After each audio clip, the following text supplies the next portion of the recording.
It's far away from the Earth, it's far away from the Sun. It's the first time we do anything like that. The environment is totally unknown. It's not a planet.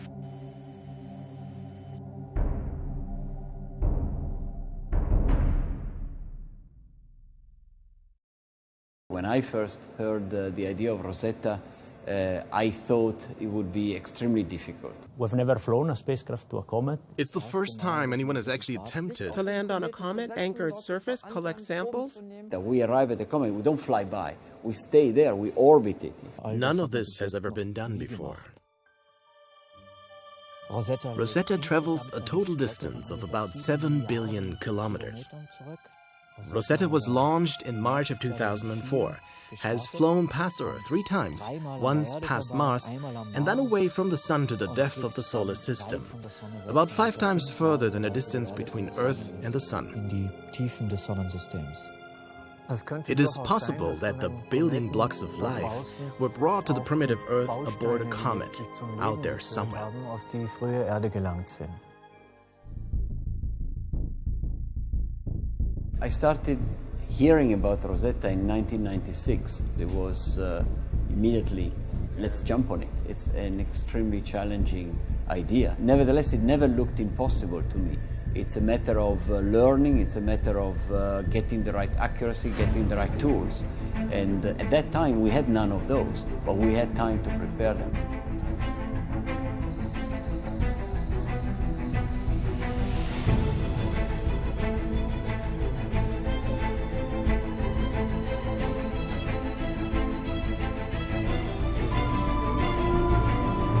Everybody, wherever you may be, welcome again to Kourou, the home of Ariane, for our live broadcast of Ariane Space Flight number 158. The launcher, as you see, is on the pad. The clock is ticking. The panels are green. What could be better? Sit back and enjoy it. 3, 2, 1, décollage.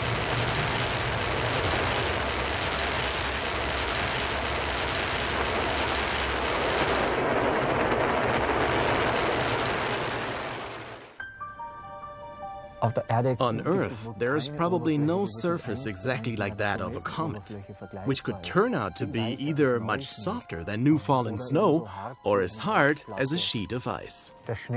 The snow here on Earth, all the water on Earth, might have come from comets. We think there are organic molecules in comets, and that comets from somewhere out there brought the basic building blocks of our life to the primitive Earth as well. That comets hold the key to the origin of life. Der Schlüssel zur Entstehung des Lebens darstellen.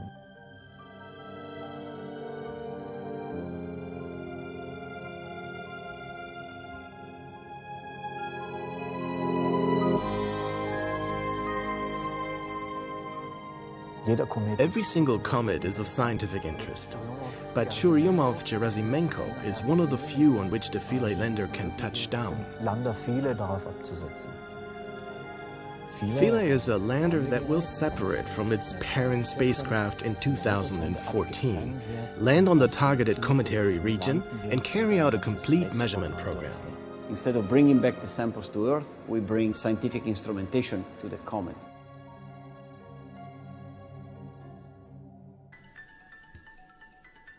It is definitely interesting to see how complex it is for the team to calculate all the trajectories. Which path must be flown? How many maneuvers are needed to get somewhere? The problem is that there's no rocket, there's no launch vehicle on the Earth that can actually deliver Rosetta on the same trajectory where the comet is. So we had to use some tricks where we actually transfer energy from a planet onto the spacecraft. To achieve this, we have used the gravity potential of the planets. The planet itself is dragging the spacecraft for a while. This small energy is a gigantic energy for a small body like the spacecraft, and then it's launching it away. So the spacecraft is launched away like in a slingshot where it's accelerated dramatically. We were forced to go through twice the main asteroid belt. Then the scientists thought that this would be a good idea to combine the exploration of a comet in detail with the chance to fly next to asteroids. We've used our rockets, which are on the spacecraft, to fly it such that it will meet the asteroid exactly in the point we want tonight. In few seconds we should start losing the signal. I think we have already lost the signal. The spacecraft should point the antenna all on its own and then send the signal to ground. There's nothing we can do in real time, so there wouldn't be any action that we have to take immediately to react, to save the spacecraft or to recover the signal. This would be impossible.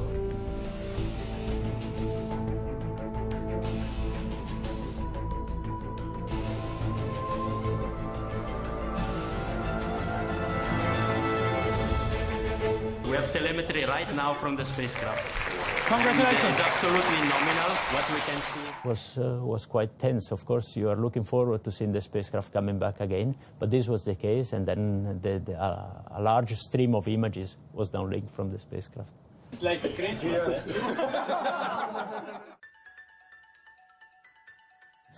It's the first time that a spacecraft has flown so far from the Sun using solar panels. Rosetta's solar generator is now only providing a small amount of electricity. It is primarily used to warm the probe enough so that the electronic equipment and scientific instruments are not damaged by the low temperatures. We cannot operate the spacecraft anymore. Like now, we're so far away that the spacecraft has to be switched off. Spin it up, switch it off, and leave it there.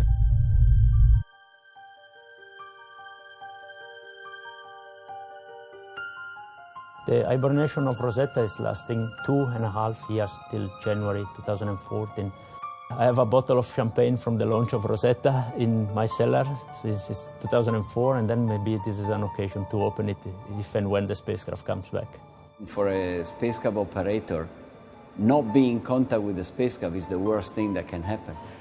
Entering hibernation for Rosetta was a very strange feeling. I would have expected to have many problems after having flown this spacecraft for more than 8 years. You know that the spacecraft is existing, but you don't have contact every day with the spacecraft. You work so many years on a project, of course, a lot of special relationships develop.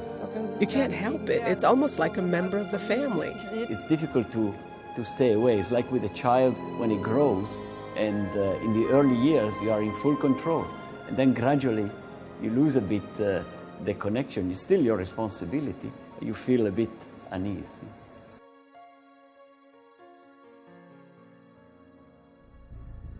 No other spacecraft went beyond 400 million kilometers from the Sun with solar rays, so we have broken a record there, and we will hold it for a couple of years at least. But now comes the part that's hardest to foresee. On the 20th of January, the probe will wake up once again. Then in November, we land. I bet we'll be awfully nervous on that day.